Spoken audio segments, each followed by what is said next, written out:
চিনে রাখুন বাংলার এই ভোট পাখিদের, যারা নিজেদের স্বার্থে বাংলার ইতিহাস পর্যন্ত বিক্রি করতে পারে। কিছুদিন আগেই একই মানুষ বাংলার মনীষী রাজা রামমোহন রায়ের ছবি হাতে নিয়ে ভোট বৈতরণী পার হওয়ার চেষ্টা করছিল, কিন্তু বাংলা তাদের চিনেছে আর উত্তর দিয়েছে ভোট বাক্সে, স্পষ্ট, নির্ভুল, কঠোর। আর সেই রাগে, সেই ক্ষোভে, যে গর্ব, যে শতাব্দীর আলোকস্তম্ভ, তাকে তারা অপমান করলো। রাজা রামমোহন রায়, যিনি সারা জীবন মানব কল্যাণে নিজের সব কিছু দান করেছেন, যিনি সতীদাহ প্রথার মতো ঘৃণা প্রথা বন্ধ করেছিলেন, যিনি নারী শিক্ষার সূচনা করেছিলেন, যিনি আধুনিক ভারতের ভিত্তি গড়েছিলেন।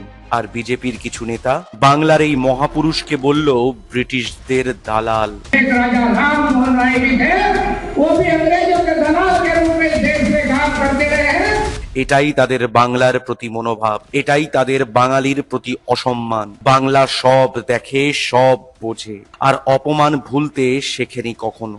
কিছুদিন পর আবার আসবে বাংলা দখলের স্বপ্ন নিয়ে, মিথ্যে প্রতিশ্রুতি, ভয় দেখানো, বিভাজন, সব নিয়ে। কিন্তু বাংলা প্রস্তুত। ইতিহাস, সংস্কৃতি আর আত্মসম্মান নিয়ে দাঁড়িয়ে আছে আবারও হিসেবটা ধরিয়ে দেওয়ার জন্য। জয় বাংলা।